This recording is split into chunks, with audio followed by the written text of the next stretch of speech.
Corey, as you saw that cabinet shuffle or the swearing-in ceremony unfold, what stood out to you? We're getting down to scraping the bottom of the barrel here.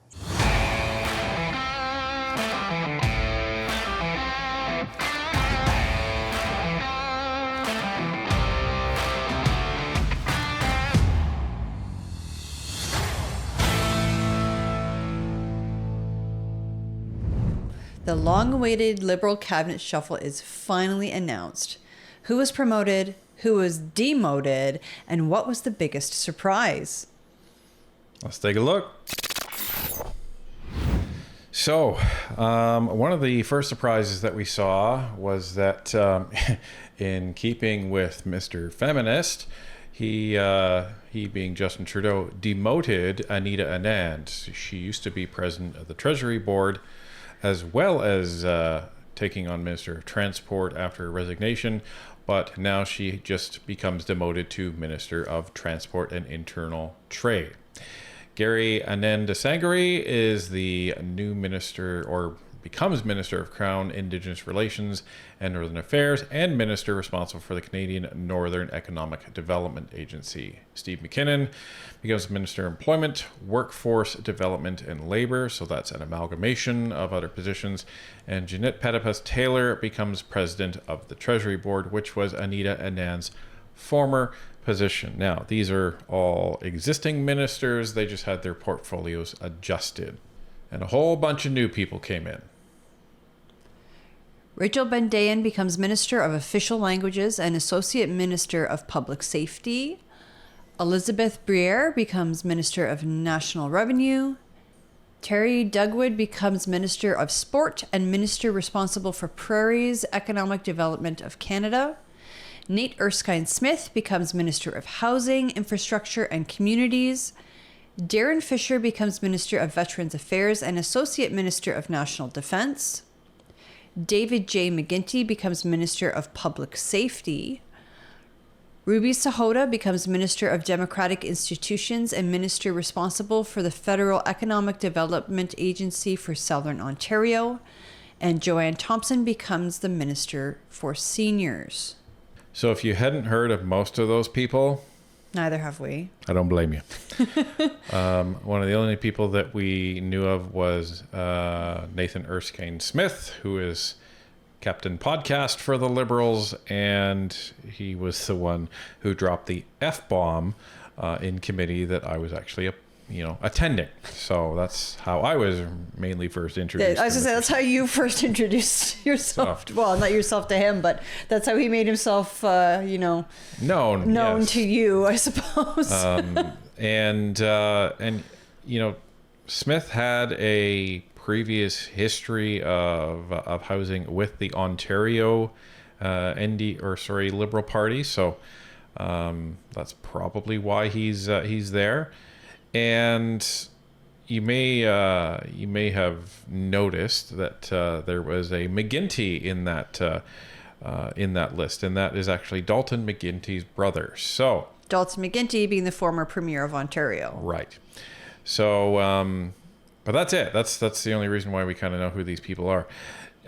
So one very, very specific omission that we noticed wasn't filled was the position of Deputy Prime Minister.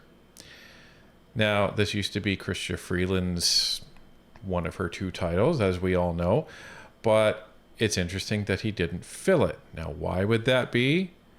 Most likely because right now, everyone and their mother is asking him to resign. There's speculation of a possible leadership race. There's speculation about possible leadership challenges. Well, one thing Trudeau could do to mitigate that just a little bit more and, mitigate someone from challenging him is to avoid actually promoting somebody to the successor role to the prime minister. Right. Because if he does decide to step down right now, there's nobody to take over. Right. There's no interim leader. Right. And that says to me that he's not intending on stepping down. Right. Because if he was intending on stepping down, then it would make sense to have an interim leader while there's a leadership race. Right. So, and here's the other thing with the Liberal party constitution. Once a leader steps down, a leadership race can only be called 28 days after that. So that's interesting, right? It's almost a full month.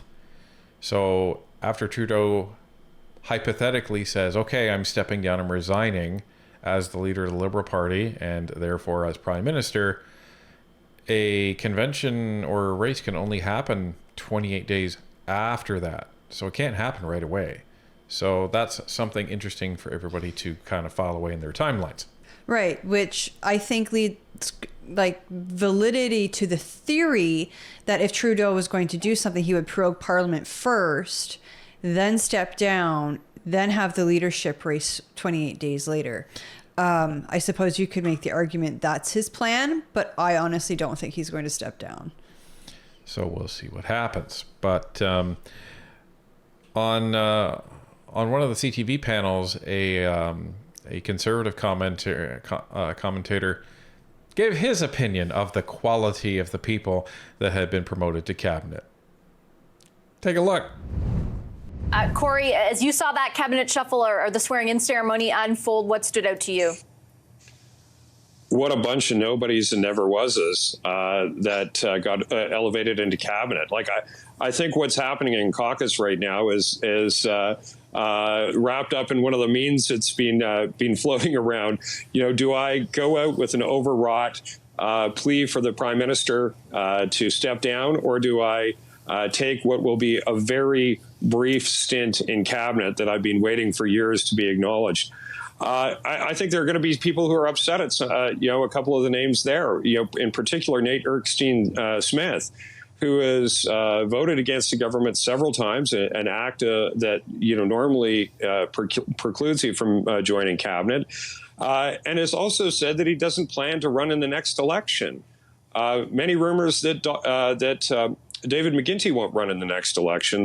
Lots of rumors that that's a potential seat where Mark Carney would run in. So, you have some people who have very questionable grounds to be in cabinet. Normally, if you're not running again, you're removed from cabinet to make way for somebody with a longer-term commitment to the party and to the government. So I think it's not the B team, it's not the C team, it's maybe the E or the F team, maybe it's the Z team. I don't know, but we're getting down to scraping the bottom of the barrel here. Tell us how you really feel, Corey. What was better than that, though, was Scott Reed's reaction just as soon as Corey started speaking. I liked Vashti's reaction. She's like, oh my, I can't believe you're actually going down this train of thought. Truth hurts, man. What can I say? But he is right. People are typically moved into cabinet that are demonstrating a long-term commitment to the party. Moving into cabinet is as much of a reward as it is, strategic. So it's interesting. And I think Corey's right. A bunch of people in the Liberal Party are going to be really upset that Nate Erskine-Smith was moved into cabinet, given that he's shown, call it disloyalty to the party by voting against the government, that he has stated that he doesn't intend to run in the next election. Does that mean this has changed? Nobody knows. It's been speculated that that's changed, but only Erskine-Smith knows that. I am most concerned, and I don't mean concerned as in worried, but concerned as in interested about the fact that Anita Anand was essentially demoted from president of the Treasury Board. She's no longer in that portfolio. And I would say after finance minister, that's one of the most important positions in the cabinet. So was she demoted because she was a friend of Freeland's? Was she demoted because she may have aspirations of her own in order to run for leader of the party? Was she demoted because she's not doing a good job? Or maybe it's all of them. I can't tell you. But I think it is very, very significant that she is no longer in that position. Yeah, I think it is. And I also think it's not insignificant that Trudeau was very careful to replace her with another woman. because otherwise it would have looked like, okay, so you demoted another woman and replaced her with a man. Right. So I think that's also, That was strategic. Yeah. As strategic as this cabinet shuffle could be, I suppose. Yeah. Well, and that's the thing. There's a lot of layers to this. But the interesting thing is you've had a bunch of these, ministers come out and talk. Trudeau hasn't said anything. Just about nothing at all. He essentially came out and said, "Oh, we had a great cabinet meeting, blah, blah, blah, blah, blah," and that was it. That's basically all he said. So, the real question is, Trudeau, when are you going to come out and talk to reporters about this cabinet? Or are you done talking to reporters for good? That's the question. But we'll see what happens. We'll see what happens without a deputy prime minister. As I said, one argument could be made that he did it on purpose so that he could prorogue Parliament and step down and run a leadership race without somebody being the obvious forerunner. And the other argument, which is the one that I believe, is that he did it so he has no obvious successor, has nobody to challenge him for the role, and intends on staying the prime minister.